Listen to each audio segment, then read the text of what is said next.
ፊልሙ የሚጀምረው በ2045 ዓመተ ምህረት በኮሎምበስ ኦሃዮ በሚገኘው ዘ ስታክስ በተባለ ስፍራ ነው። ዌድ ከአክስቱ አሊስና ከፍቅረኛዋ ሪክ ጋር የሚኖረው ዝቅተኛ ገቢ ባለው ማህበረሰብ ውስጥ ሲሆን፣ ቤታቸው በአደገኛ ሁኔታ በተደራረቡ ተጎታች ቤቶችና ተሽከርካሪዎች የተሞላ ነው። ከቤታቸው ሲወጣ ሰፈሩ በምናባዊ ሲሙሌሽን ውስጥ በራሳቸው ዓለም ውስጥ የሰጠሙ ሰዎችን እናያለን። ልክ እንደ ሚሊዮኖች፣ ዌድ ወደ ዘ ኦአሲስ ወደ ተባለ ምናባዊ ዓለም ያመልጣል። እዚያም ሁሉንም ነገር ማድረግ ይቻላል። ዌድ በቪዘርና በሃፕቲክ ጓንቶች አማካኝነት ኦአሲስን ሲያገኝ ራሱን በተበላሸች መኪና ውስጥ ይደብቃል። በዚህ ምናባዊ ዓለም ውስጥ ሰዎች እንደ አቫታር ገብተው የቪዲዮ ጨዋታዎችን መጫወት፣ መዝናናትና በእውነተኛው ዓለም ሊያገኟቸው የማይችሏቸውን ደስታዎች ማግኘት ይችላሉ። ይህ ዓለም ገደብ የሌለው ዓለም ነው። ሰዎች የሚወዱትን ካርቱን ወይም ተስማሚ የሆነውን ራሳቸውን በመምሰል መልካቸውን እንደፈለጉ ዲዛይን ማድረግም ይችላሉ። የፈለጉትን ማድረግና እስከቻሉት ድረስ መሄድም ይችላሉ። ኦአሲስ እጅግ ብዙ ተጫዋቾች የሚጫወቱበት የመስመር ላይ ሚና መጫወቻ ጨዋታና ምናባዊ ማህበረሰብ ሆኖ የሚያገለግል ሲሆን፣ ገንዘቡም በዓለም በጣም የተረጋጋ ምንዛሪ ነው። ሰዎች በኦአሲስ ውስጥ ዕቃዎችን ካከማቹ እና አቫታራቸው ከሞተ ሁሉንም ነገር ያጣሉ። የዌድ አቫታር በዚህ ዓለም ውስጥ ፓርዚቫል ነው። ግዙፍ ጡንቻማ ሜካኒክ ካለው ከቅርብ ጓደኛው ከኤች እና ሳሙራይ ዳይቶና ተዋጊ ሾ ጋር በተደጋጋሚ ይገናኛል፣ ግን በአካል ተገናኝተው አያውቁም። ጄምስ ሃሊዴይ እና ኦግደን ሞሮ ኦአሲስን በ2025 ፈጠሩ። በሚያሳዝን ሁኔታ ግን ሃሊዴይ በ2040 ከዚህ ዓለም በሞት ተለየና የእሱን ኢስተር ኤግ የሚያገኝ ሁሉ የኦአሲስንና የወላጅ ኩባንያውን ባለቤትነት የሚያገኝበትን ውድድርም አዘጋጅቶ ነበር። ኩባንያው በቢሊዮኖች የሚቆጠር ዶላር የሚያወጣ በመሆኑ ብዙ ተጠቃሚዎች ለዓመታት ሃሊዴይ የደበቀውን ኢስተር ኤግ ፍንጮችን ለማግኘት ሲሞክሩም ቆይተዋል። ዌድ ጄምስ ሃሊዴይ ከመሞቱ በፊት የፈጠረውን ውድድር መፍታትም ይፈልጋል።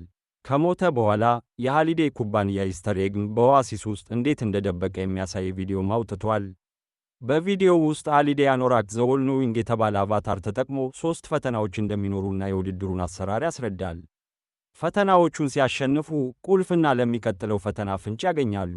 3ቱንም ቁልፎችና እንቁላል መጀመሪያ ያገኘ ሰው የሃሊዴይ የግል ሀብት የሆነውን $500 ቢሊዮን እና የኦአሲስን ሙሉ ቁጥጥር ይወርሳል። ዌድም በዋነኝነት በራሱ ይፈልጋል። ምንም እንኳን ብዙ እንቁላል ፈላጊዎች ገንተርስ ተብለው የሚታወቁት እንደ ሲክሰርስ ባሉ ቡድኖች ስር ተባብረው ቢሰሩም የኢኖቬቲቭ ኦንላይን ኢንዱስትሪዎች IOI አባላት ናቸው። የኩባንያው ዋና ሥራ አስፈጻሚ ኖላን ሶሬንቶ አብዛኛውን ገንዘቡን የሚያገኘው ሰዎች በኦአሲስ ውስጥ ጥቅምን እንዲያገኙ ከሚያስችሉ ምርቶችና ከሌሎች መሳሪያዎች ቢሆንም እንቁላሉን ለማግኘት የሚፈልገው በዋነኝነት የገንዘብ ተጽዕኖን ለመጨመር ነው። ኩባንያው ሃሊዴይ ምኞቱ የሆነውን የፖፕ ባህልን በማጥናት ፍንጮችን ለማግኘት ተስፋ የሚያደርጉ የሃሊዴይ ምሁራንም አሉት። ፍለጋው ለ5 ዓመታት ሲካሄድም ቆይቷል፣ ግን ማንም የመጀመሪያውን ቁልፍ ማግኘት አልቻለም። የተገኘው ነገር ቢኖር የመጀመሪያው ፈተና ብቻ ነበር። ይህም በሲሙሌትድ የኒውዮርክ ከተማ ውስጥ የሚካሄድ የውድድር ጨዋታ ነበር። ዌድ እና ኤች ውድድሩን እንደገና ለመወዳደርም ይሞክራሉ። አብዛኛዎቹም ተወዳዳሪዎች በደንብ የታጠቁ የሩጫ መኪኖቻቸውን ሲነዱ፣ ዌድ ከባክ ቱ ደ ፊውቸር የተገኘውን ልዩ የሆነውን ዴሎሪያን ይነዳል። ውድድሩ እስኪጀምር ሲጠብቅ ዌድ በብስክሌት ላይ ያለች ሴት ውድድሩ ላይ ያያል እና እሷም ትማርከዋለች። ውድድሩም ይጀምራልና ወዲያውኑ ተጫዋቾች መወገድ ይጀምራሉ። ኤችም ሜካኒክ በመሆኑ ዕውቀቱን ተጠቅሞ መኪናውን በማሻሻል ሁሉንም ሌሎች መኪናዎችንና ውድድሩን በማጥፋት ወደፊት ይገፋል። ነገር ግን ኮንግ ሲደርስ መንገዱን በማፍረስ ውድድሩን እንዳያጠናቅቅ ያደርገዋል። ቢሆንም የቅርብ ጓደኛውን ዌድ ያበረታታል፣ እሱም ሌላ መንገድ ይጠቀማል። በውድድሩ ወቅት ዌድ የወደቁ ሳንቲሞችን በማግኘት ይጠቀማል፣ ነገር ግን ኮንግ ሲመጣ እሱም ተመሳሳይ ዕጣ ይገጥመዋል። በሌላ በኩል ደግሞ አርቴሚስ የተባለችው ሴት ብስክሌተኛ ገና በመንገድ ላይ ስትሆን የተበላሸውን መንገድ ለመዝለል ታቅዳለች። ግን ዌድ ኮንግ ወጥመድ ሆኖ በተበላሸው መንገድ ስር ተደብቆ እንዳለ ተገንዝቦ አርቴሚስን ይይዛታል።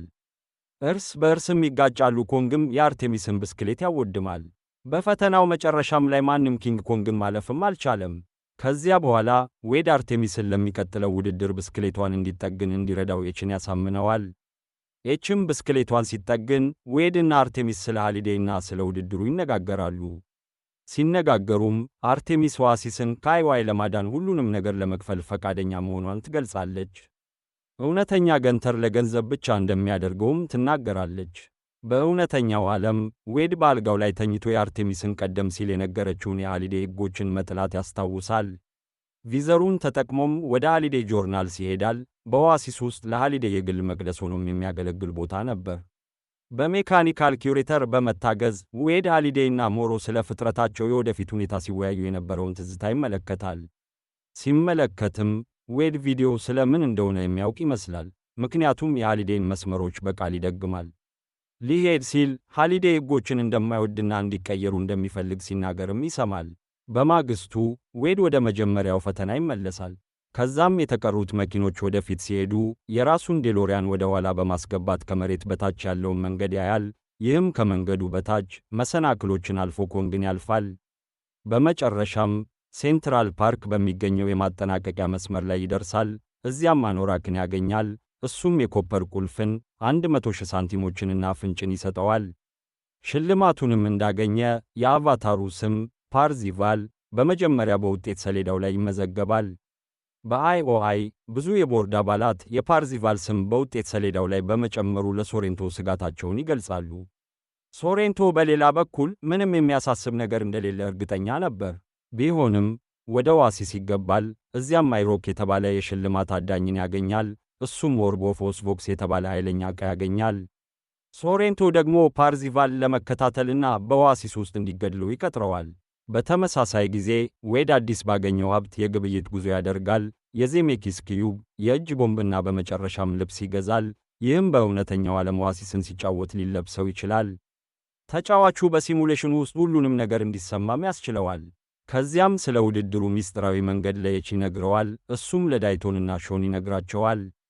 አርቴሚስም ዌድ በውድድሩ ወቅት ወደ ኋላ ሲሮጥ በማየቷ ታደርገዋለችና ይህም እነርሱ ከምርጥ አምስቱ ውስጥ እንዲሆኑ ያደርጋቸዋል። ይህ በእንዲህ እንዳለ ዌድ የቀረውን ጊዜውን ስለሚቀጥለው ፈተና ፍንጮችን በማሰብ ያሳልፋል። ይህም ወደ ኪራ ወደ ተባለች ሴት ይመራዋል። ንድፈ ሐሳቡን ለማረጋገጥም አርቴሚስ እስክትመጣና ራሱን እንዲደብቅ እስክትረዳው ድረስ ከብዙ አድናቂዎች ጋር ወደ ሃሊዴይ ጆርናልስ ይሄዳል። ወደ ሃሊዴይ ጆርናልስ ገብተው የሃሊዴይና የሞሮን ስብሰባ ቀረጻ ይመለከታሉ። ሃሊዴይ ከኪራ ከተባለች ሴት ጋር ወደ ቀጠሮ እንደወጣም ያስታውሳል። ነገር ግን ከመደነስ ይልቅ ፊልም ለማየት ወሰዳት። ኪራም በመጨረሻ ሞሮን አገባች።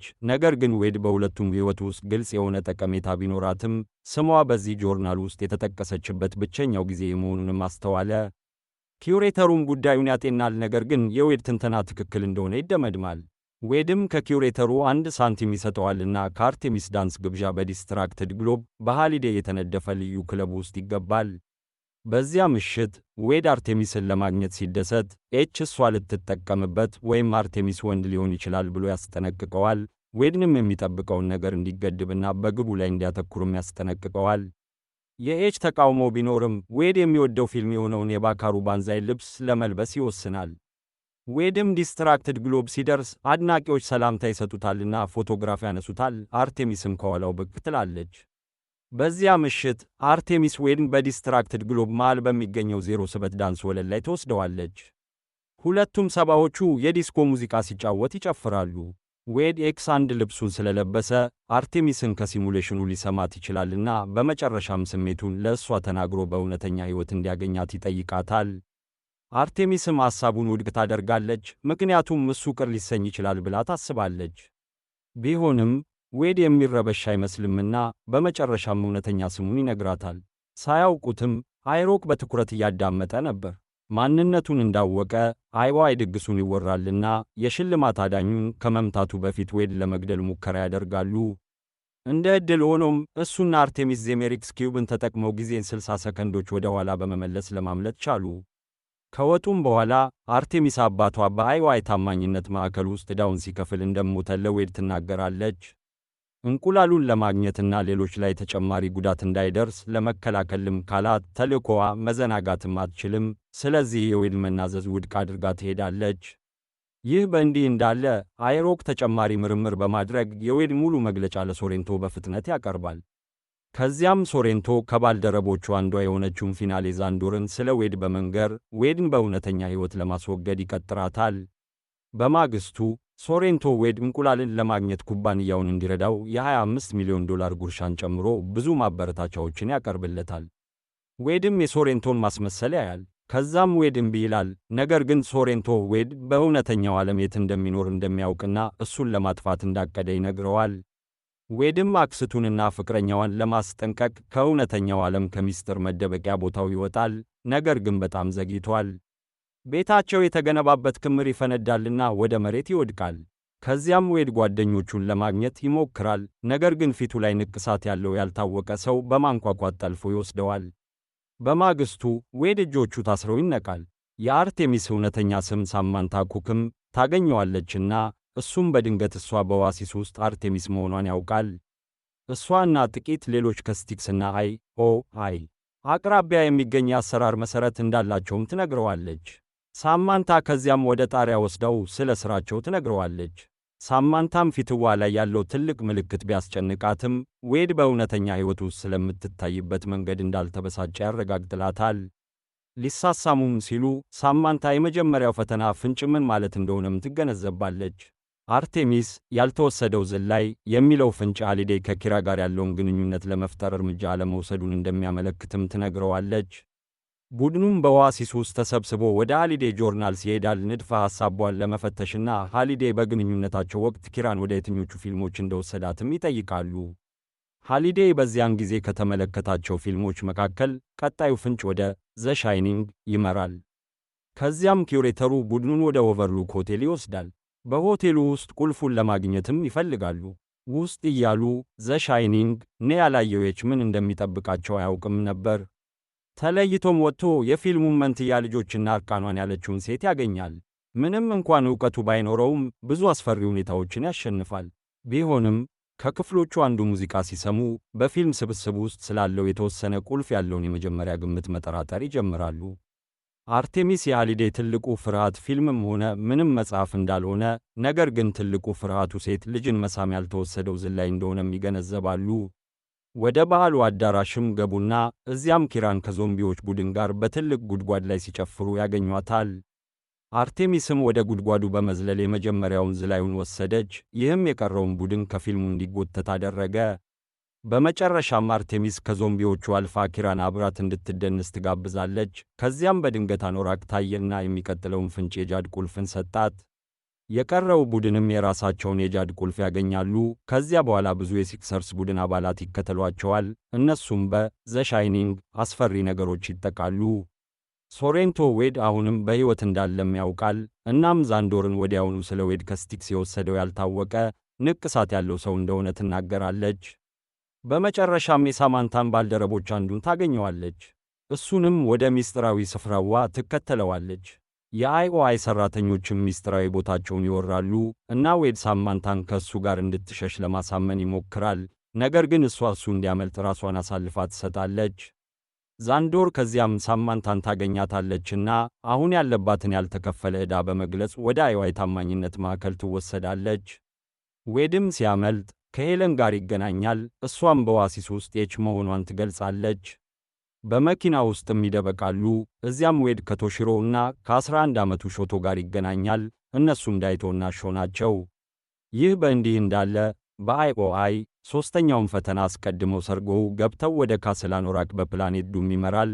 ይህም በኦአሲስ ውስጥ በጣም አደገኛው ቦታ ነው። የመጨረሻውም ፈተና እንደ አታሪ 2600 ከኮንሶሉ ጨዋታዎች ጋር ተገለጠ። ነገር ግን አንድ ሰው ብቻ ነው የመጨረሻውን ቁልፍ መክፈት የሚችለው። ሶሬንቶም ኦርብ ኦፍ ኦስቮክስን ያበራልና ማንም ሰው ወደ ቤተ መንግሥት እንዳይገባ ይከላከላል። በተመሳሳይ ጊዜ ሶሬንቶ ብዙ የታማኝነት ማዕከል ሠራተኞችን ሳማንታንም ጨምሮ ከመግቢያ በር ውጭ ፈንጂዎችን እንዲያስቀምጡ ያዛል። በሌላ በኩል ዌድ ሳማንታን ለማዳን የሶሬንቶን ቢሮ የሚያስታውሰውን ለኤች ይነግረዋል። ሁለቱም ቦታውን በዲጂታል ተመሳሳይ አድርጎ ይፈጥራሉና ሶሬንቶ ወደ እውነተኛው ዓለም ከመመለሱ በፊት መስመሩን ጠለፉ። ሶሬንቶም ወጥመዳቸው ውስጥ ይወድቃልና በመጨረሻም ሳማንታን የታሰረችበትን ቦታ ያሳያል። ይህም እንድትፈታ ያደርጋታል። የአይኦአይ ዕቅዶችንም ስላወቀች በሕንፃው ውስጥ ለመቆየት ትወስናለችና የአይኦአይ ወታደር መስላ የኦርብ ኦፍ ኦስቮክስን ጥበቃ ለማጥፋት ትሞክራለች። ይህ በእንዲህ እንዳለ ዌድና ጓደኞቹ በኦአሲስ ውስጥ የቀጥታ መልእክት ያሰራጫሉ።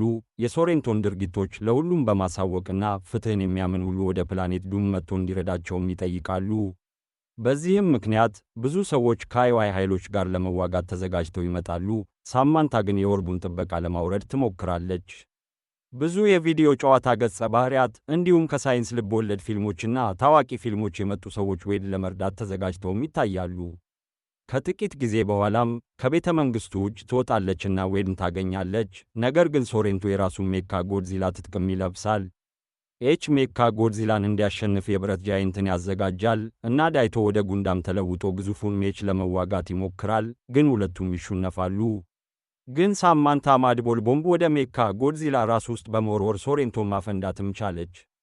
ከዚያም ሶሬንቶ ሳማንታ አሁንም በኩባንያው ውስጥ እንዳለች በማመን በእውነተኛው ዓለም ባለው መገልገያ ውስጥ መፈተሽ ይጀምራል። የሶሬንቶን አቫታር የመግደልን መዘዝ በመገንዘብ ዌድ ሳማንታን ለማዳን በኦአሲስ ውስጥ ያለውን የሳማንታን ገጸ ባህሪም ይገድለዋል እና እሷም ከአይዋይ አምልጣ በኤች መኪና ውስጥ ከቀረው ቡድን ጋር ትገናኛለች። በመጨረሻም ዌድ እና ሾው ወደ ጨዋታው ይመለሳሉና የመጨረሻውን ፈተና ይመለከታሉ። አንዱ የሲክሰርስ ቡድን አባላት አድቬንቸር ሲጫወትም ያያሉ። እሱም ያሸንፋል፣ ግን አሁንም ሽልማቱን ማግኘት አልቻለም። ተጨማሪ ምልከታም ሲያደርግ ዌድ የመጨረሻውን ቁልፍ እንዴት ማግኘት እንደሚቻል ይገነዘባል። ሶሬንቶ እና አይሮክም ይመጣሉና ለዌድ የመጨረሻውን ስምምነት ያቀርባሉ። ነገር ግን ዘካታክሊዝም የተባለውን መሳሪያ እንደሚያፈነድም ያስፈራራዋልና ይህም በፕላኔት ዱም ላይ ያሉትን ሁሉንም አቫታሮች ያጠፋል ይለዋል። ዌድ እብዱን ሰው ለማስቆምም ይሞክራል። ነገር ግን ሶሬንቶ መሳሪያውን ያበራልና በኦአሲስ ውስጥ ያሉትን ሁሉንም አቫታሮች ይገድላል። ሁሉንም ሰው በሚያስደንቅ ሁኔታም ዌድ ከፍንዳታው በኋላም በሕይወት አለ። ኪዩሬተሩ በሃሊዴይ ጆርናልስ የሰጠው 1 ሳንቲም ተጨማሪ የሕይወት ምልክት እንደነበርም ታወቀ። ከዚያም ዌድ አድቬንቸርን መጫወት ይጀምራል እና ኦአሲስ እያደረገ ያለውን ነገር ማሰራጨት ይጀምራል። የፍጻሜው ፈተና ግብ እንደ ዌድ ገለጻ አንዳንዶች በቪዲዮ ጨዋታ ታሪክ ውስጥ የመጀመሪያዎቹ እንደሆኑ አድርገው የሚቆጥሩትን የጨዋታውን የተደበቀ ኢስተር ኤግ ማግኘት ነው አለ። በዚህም ምክንያት የበረዶ ክሪስታሎች ተሰባብረው አኖራክን የመጨረሻውን የክሪስታል ቁልፍን እንደያዘም ይፈጠራል።